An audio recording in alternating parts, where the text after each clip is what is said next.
All right, so I'll go ahead and start. My name is Brian Duggan, and I'll be talking today about informal domain-specific languages in Perl 6. Thank you all for coming and attending this talk. I hope you like it. A little bit about my company. I'd like to thank PromptWorks for sending me here. We're a consulting company in Philadelphia. We do coding in a lot of different languages for large and small companies. Okay, so this talk is about domain-specific languages, or DSLs. But first I want to clarify the informal in the title of the talk. So if you look for the definition of DSL on Wikipedia, you'll see a lot of languages like HTML or SQL. These are all DSLs. There are languages that are focused on a particular domain, but they're not. DSL has also come to be used in a lot of other ways. So these days when you're writing an application that generates HTML, you'll have your own language that generates this other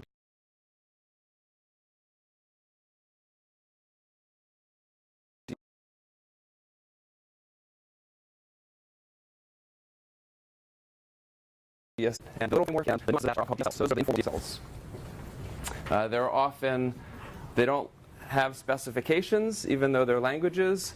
They're restricted to small communities, and they change a lot, but they're very practical, and they're the things that you type by hand when you're writing programs.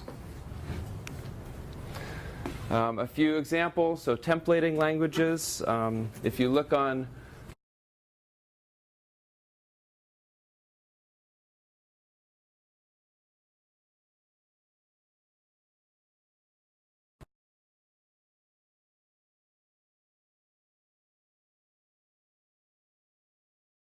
Markdown, there's Wikipedia's Markdown.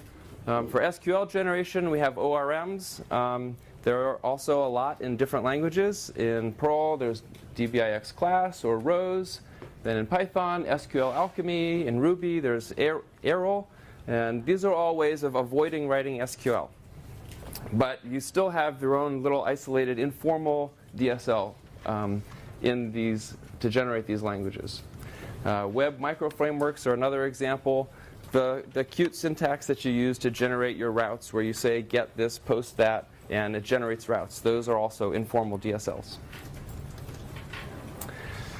So in 2010, Martin Fowler wrote a book called Domain-Specific Languages, and he divided them into two different categories, internal and external. Internal DSLs are languages that are a subset of a more general programming language. And external ones are languages where you're actually parsing it. So you have some sort of parser, but it's not just a subset of Python or a subset of Ruby. I'm adding a third category to this talk, which I'm calling variant DSLs. And these are languages that start off as a more common language, but you modify it a little bit. And in Perl 6, there's a notion of slangs, which refers to this concept. So for each of these categories, internal, external, and variant, I'm going to talk about a Perl 6 technique that can be used to create informal DSLs in this category. We'll start with internal. I'll pick an example from each one, and then an application of the technique to generate a language. Okay, so we'll start with internal, informal, domain-specific languages. It's a mouthful. Okay, and what we're going to talk about are the Perl 6 custom operators facilities. Okay, so a quick review and explanation of the different types of operators that you see. These are the types of operators in Perl 6. You have infix operators, which have their arguments on the side. You have prefix operators, like the minus in this case goes before what it's operating on. You also have postfix, like A++, which operates on the thing before it. Circumfix are around something, and post-circumfix, like taking something out of an array.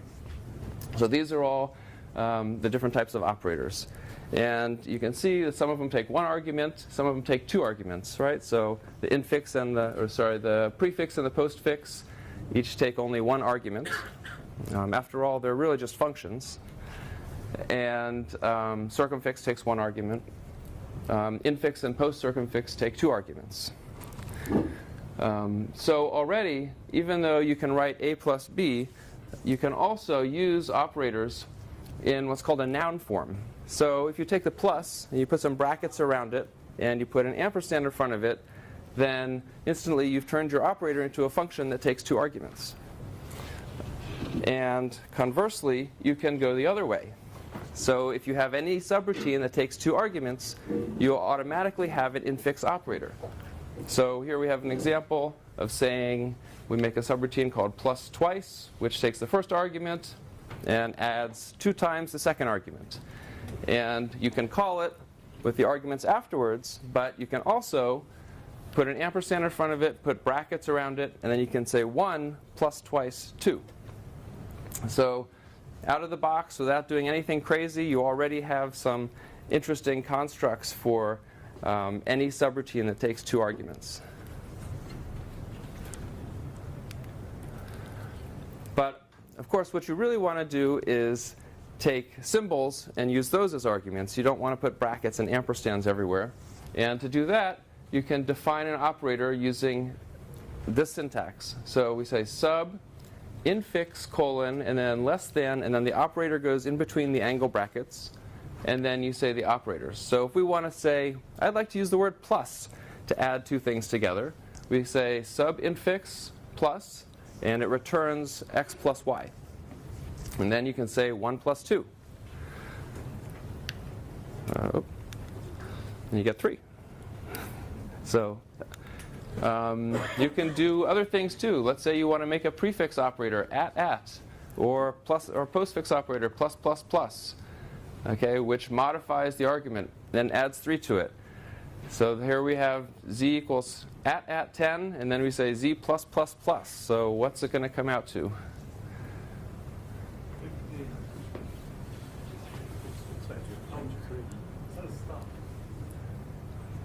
Okay, I heard somebody say 23, right? So first it's multiplying by 10, multiplying by 2, and then adding 3. Okay, so this is not making things easier using operators like this. And you're going to quickly run out of things, and you'll probably end up with obfuscated code. But luckily, we're not restricted to just these ASCII operators. We can use any operator from Unicode. So let's say we want to define the dot product. As you may remember from math, a dot product of 2 vectors or 2 arrays, you multiply the corresponding elements together, and then you take the sum. Okay, sum from 1 to n of the corresponding elements from each array. That's the dot product. And there's an operator for it. It's a dot. We can define the dot product. Sub infix colon dot is, and this is. I won't go into this too much, but essentially we're multiplying the corresponding elements and adding them all together. And then if we say 1, 2, dot 3, 4, we get. Let's see if people are paying attention since it's a lunchtime talk. 11. Okay, 11. All right. What about this? So here we can also use there are Unicode floor characters. You know, don't you hate when you have, decimals in your code? You have to deal with like floating points or rational numbers. So let's define a circumfix floor operator. Say floor of 2.4. This one is 2. Okay, come on. Okay, so what happens if we have several operators and we start using them together?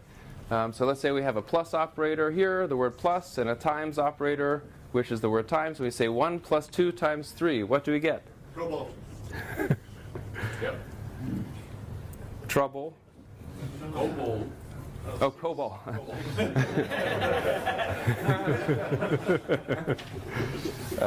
Okay, so I heard 1, 9, and 1, 6. So 1 plus 2 is 3. 3 times 3 is 9. So, we wanted to get 7, but we didn't because what's wrong? Precedence, right. Luckily, you can specify the precedence of your operators. So if you want to say that times is a tighter precedence than plus, you add is tighter here afterwards. Is tighter takes an argument, that's another operator. So precedence is all relative. Now 1 plus 2 times 3 is 2 times 3 is 6, plus 1, 7. You get 7. So in addition to is tighter, you could have done it the other way around. You could have defined is looser, say plus is looser than times. You can also say is equiv if two things have the same precedence. Do you get an error if they contradict each other? If you have like a non-transitive precedence, good question. I don't know.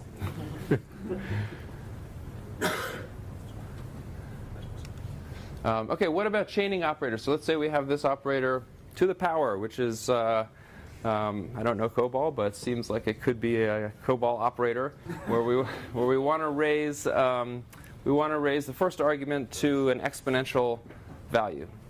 So 2 to the power 3 to the power 2, what are we going to get?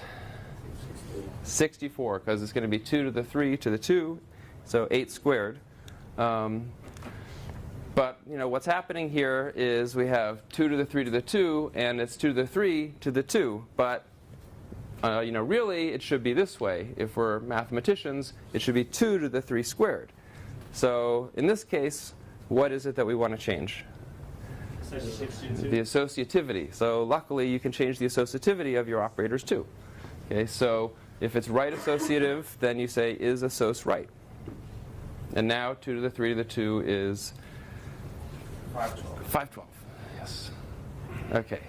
Other associativities, you have right associativity, left associativity, non-associative, which will throw an operator, throw an error.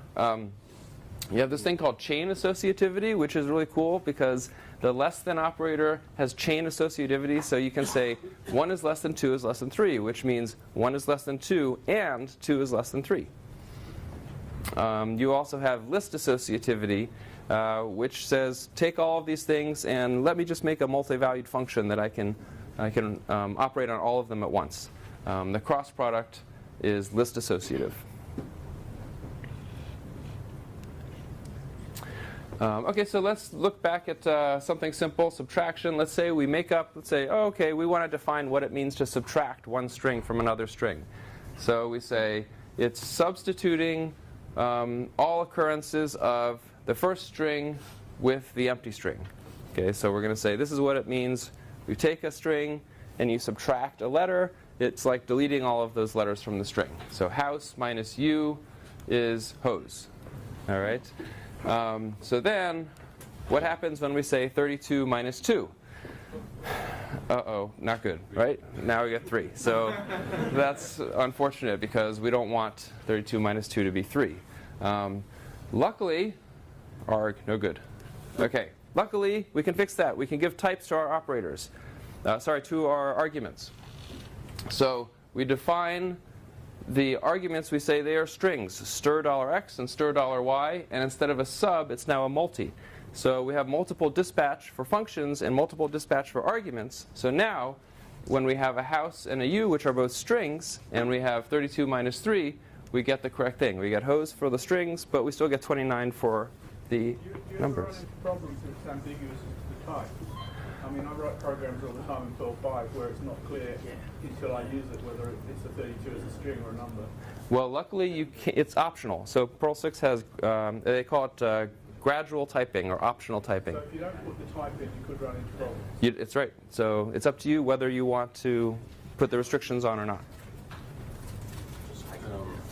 Yeah. Can we use gradual typing on multi, which is if I don't type the signature, it will be the fallback for any other possibility I type? That's right. Yeah. So the signature of the function, in this case, it has types, but you can have multiple dispatch without having types. It will look at the number of arguments, for instance, or named arguments. No, I mean for the name, for the same. For example, you are string, int, but in other way, use the non-type multi. You can use them with different types of signatures, mixing types and non-types. And, So what if I wrote like 0 at one of the places?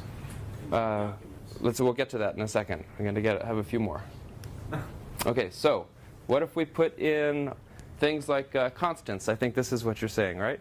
Okay, so we have strings here as 2 arguments, and that works fine. We subtract. What if we want to say we subtract an int from a string, meaning we take a few characters off the end?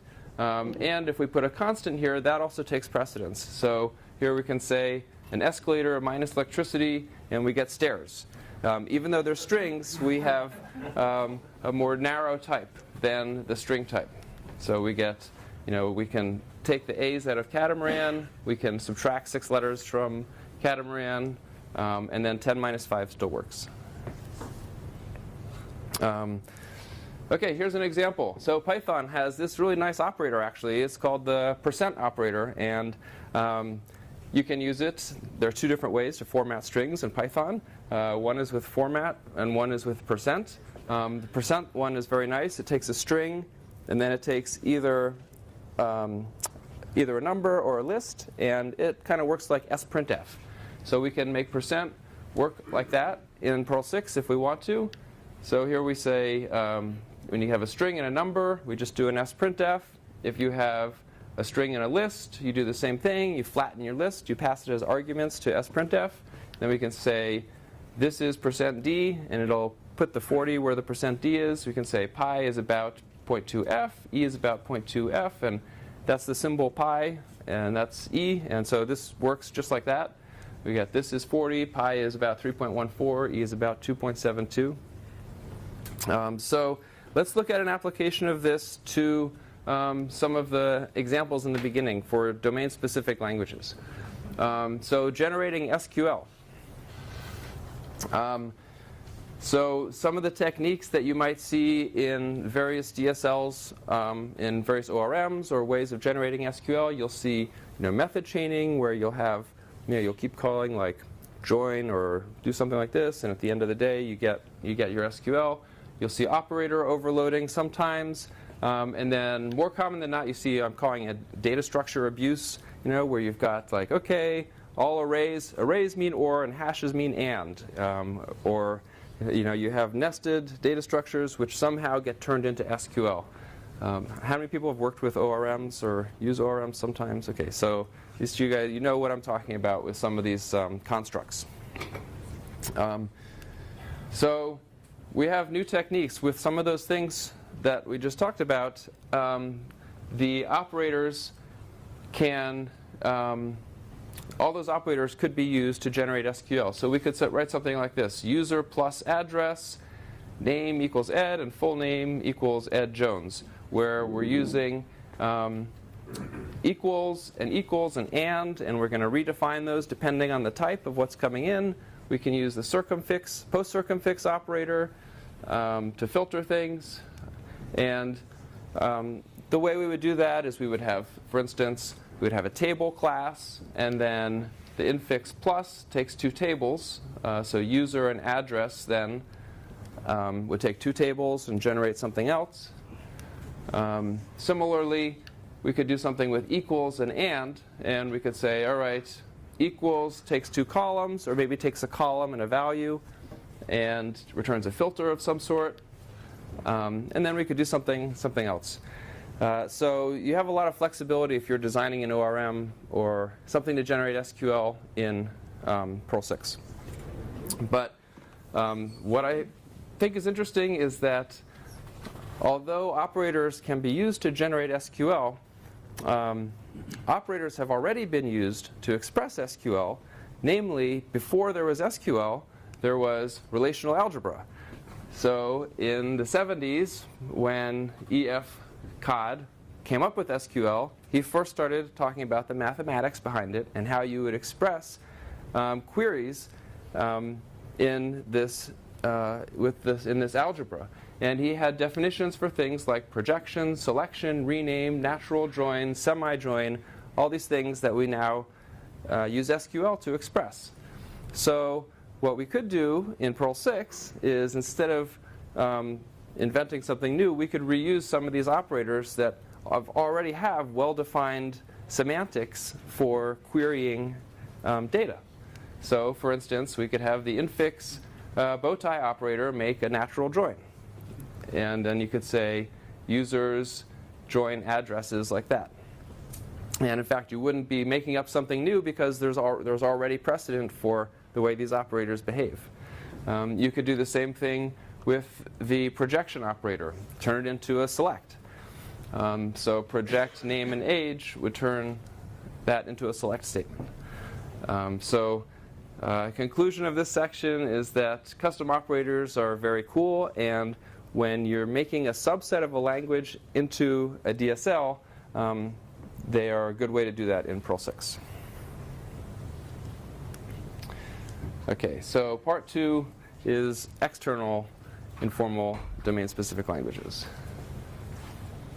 And for this, Perl 6 has a feature a lot of you have probably heard about already called grammars. So some typical examples of external DSLs include templating languages and wikis. And so for the next section, what I'm going to do is take an example of one of these languages, and we're going to go through it, and I'll show you what it's like to write a grammar to parse a language like that. Okay, so the language we're going to look at is called Slim. How many people have heard of Slim? Nobody. Wow. Okay. No Ruby programmers in the room, I guess. So Slim is kind of a cool language. It's popular among Ruby programmers, and this is what it looks like.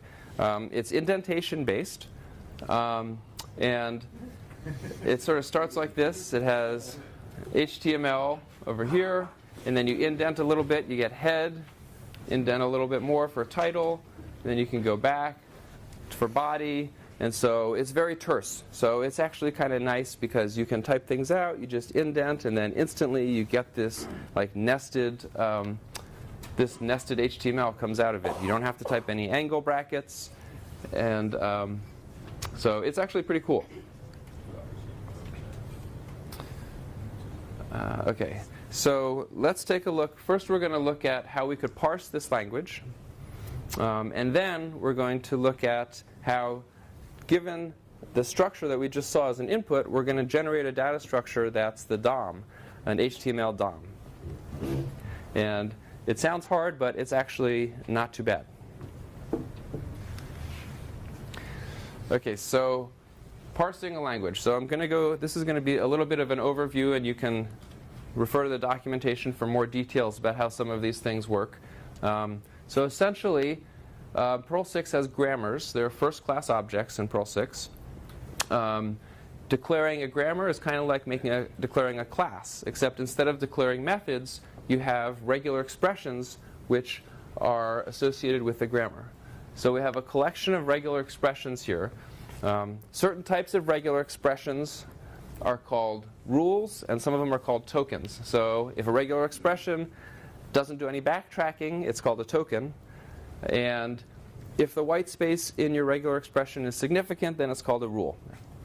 Those are the only differences between rules, tokens, and regular expressions. But they're really all they're all a type of regular expression with additional constraints. So this HTML here, this Slim code here, where we have HTML head, you can sort of see the pattern where you have some indentation, and then you have a tag, and then you may have some text after the tag. So that's basically it for the language. So the top level rule here is one or more lines separated by an end of line character. End of line is a series of carriage returns.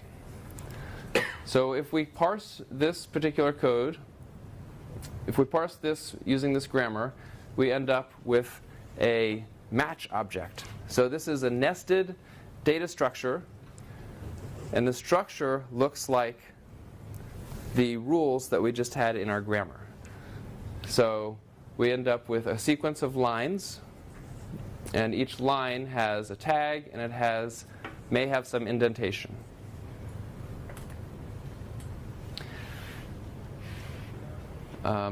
So these can be very cumbersome to work with. So generally, instead of parsing something and getting a big match object, the way to do something interesting with a grammar is to set up things that happen during the parse. So the way you do that is essentially, so a grammar can basically have an object associated with it, and then every time a particular rule is reached, the method of the same name on that object gets called. So if you have a method called line, if you have an object with a method called line, then while it's parsing and it hits a line, it calls your method. And it sends you the current line. It sends you the current? It sends you the current line. Okay. So here we have our grammar, which had tokens, tags, text, and indentation. And we're going to make a class that has similar methods, one called tag, one called text, one called indentation. And basically what we have to do is say, here's what you do when you see a tag, or here's what you do when you see indentation. And then creating a new object, we say my$dom equals dom.new, and we call slim.parse, and then the actions parameter sends the object whose methods are going to be called. Okay, so here is our algorithm for parsing slim. We're going to go through this indentation-based format, and we're going to keep a stack with us. And we're going to have a little node class that's got parent nodes and child nodes, so basic data structure that's a tree. Okay? And when you see a tag, you push a new node onto the stack. And when you see text, you're going to add some text to your node. Then when you see indentation, you pull it off the stack. Okay, so this sounds a little confusing. So what we're going to do now is walk through an example of seeing this algorithm at work before I show you the Perl 6 code to do it, so that you believe that it works. Okay, so here's our text on the right that we're parsing. The slim text has HTML, head, title, body, and on the left we've got two things that are going to sort of keep going. We've got a stack that we're going to push and pop from, and we've got a tree that we're going to connect to when we hit indentation in the text on the right. Okay, so let's go. First line is HTML. Indentation is at level 0, and there's nothing on the stack, so we push an HTML tag onto our stack. Then we move on to the next line, where we have indentation level 1 and stack 1. So a reminder of the algorithm, you want the level of indentation to be the same as the stack. So if it's the same, the stack is 1, indentation is 1, you're good. When indentation gets too small, that's when you're going to change things. Okay, so indent 1, stack 1, we push head onto the stack, and we move to the next line. Okay, indentation level 2, stack 2, it's the same, so far so good. So we push title onto the stack, and then we set the title, we run into text. I'm going to skip that for this demo. And then we move on to the next one. Okay, now something changed. The indent is now 1, which is less than the stack, which is 3. So, because the indentation is less than the stack, we pop from the stack twice. Okay, so we go pop, pop, and we put it down here with the tree. And every time we pop from the stack, we connect a node with the node before it. So title is connected to head, and head is actually connected to HTML.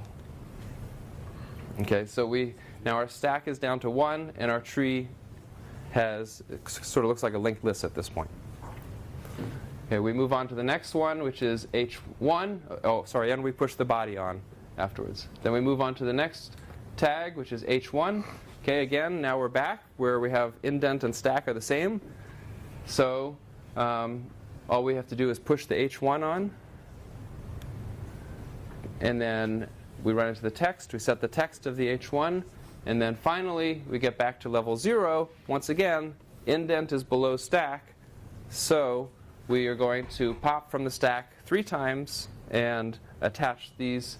So we pop once, pop once, pop twice, and then, so these are connected to each other, and then when we pop the final time, we're connecting to something we already have, so we end up with a DOM. Okay? So here's our DOM tree, HTML, head, title, and HTML body, H1.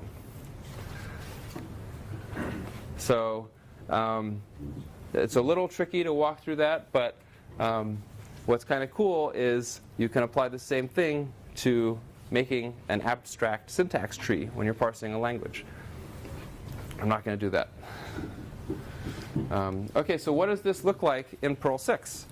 So now that you know the algorithm, it's actually really straightforward. So here's our node class. The node class has a tag, which is a string. So again, these are optional, but these are types that you can put there if you want to constrain the types of your attributes. So we have a tag attribute. We have a text attribute. The isRW means that there's going to be a read-write accessor, and we need that for text because we're setting the text after we put it on the stack. And then we have a parent, which is another node, and we have an array of children. So this is a data structure which has it's a tree, and you have sort of pointers in both directions, right? So you have a pointer to your parent, and you have an array of children. The DOM class, we have this stack here, which is which we're going to use. We're going to keep track of this while we're parsing, and then we have the top of the tree here, which is a node. So the my declares just a lexical variable, and then has declares an attribute. And so now, okay, just to refresh your memory, the slim grammar has tag, text, and indentation, and so we need to make 3 methods, one called tag, one called text, one called indentation, which say what happens when you reach those particular points in the grammar. Okay, so back to the algorithm. Rule number 1, when you see a tag, push a new node onto the stack. So here we have a method tag. The argument $/ is conventionally used to represent the match object. So this is what was captured. It comes in. It's not exactly a string. It's a match. So if you want to set the tag to it, you have to use this tilde, which will stringify it. The colons are another way of specifying parameters. If you don't like parentheses to wrap your arguments, you can use a colon instead. So this makes a new node for a particular tag and just pushes it onto the stack. Okay, when you see text, set the text of the top node.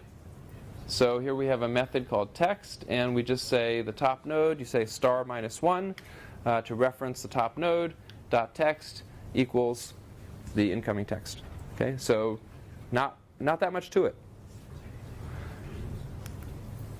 And then the trickiest part is what happens when you see indentation, because now we have to pop until the size of the stack is the same as the level of indentation.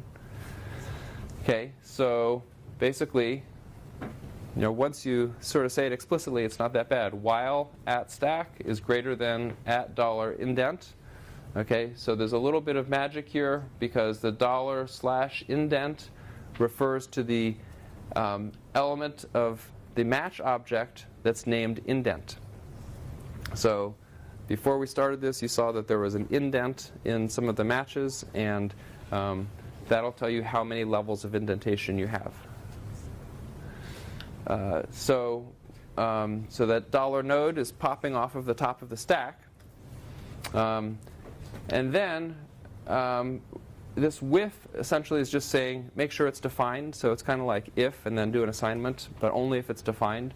So we take the top of the stack here and we assign the node, the parent of the current node, to be the top, and we take our node and we push it onto the children of that node. Okay, so that's about it. There's also a way to dump which you can do recursively by printing out different levels of indentation. I'll sort of skip through that.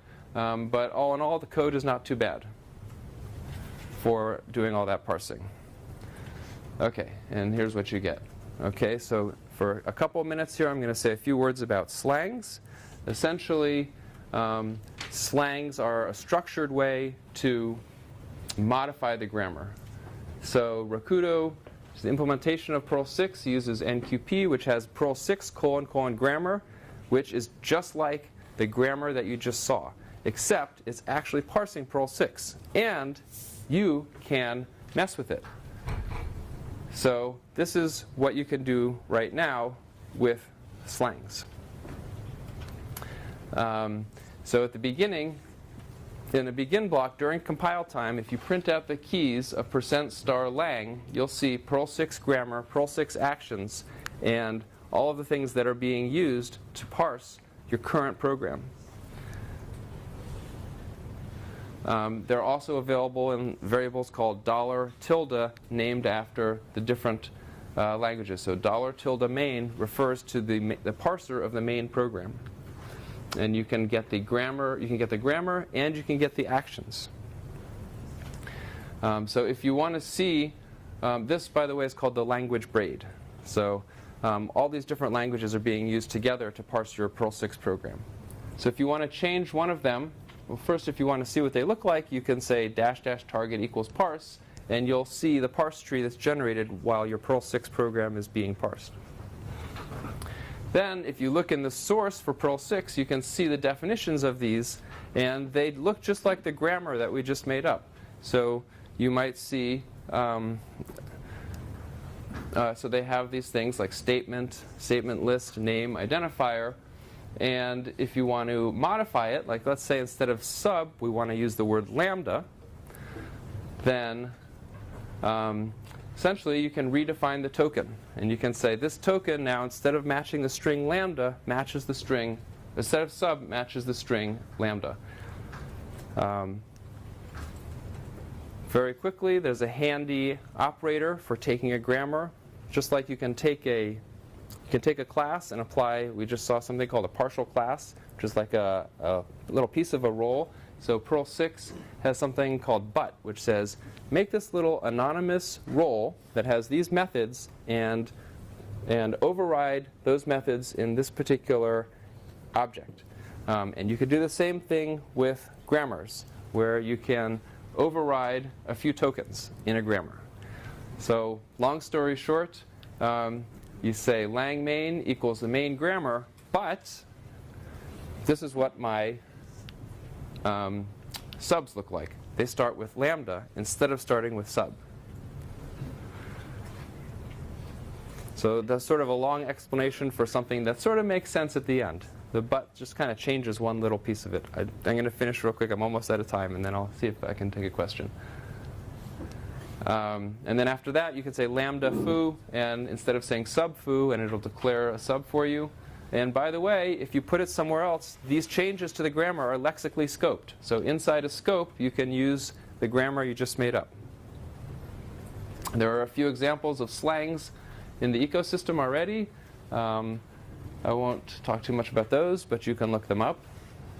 There's still some work to be done for syntax for using slangs. But all in all, they're there, they exist. And in conclusion, we've seen some examples of creating informal DSLs using changes to the syntax, by parsing something externally, or by modifying Perl 6 itself. So thank you very much.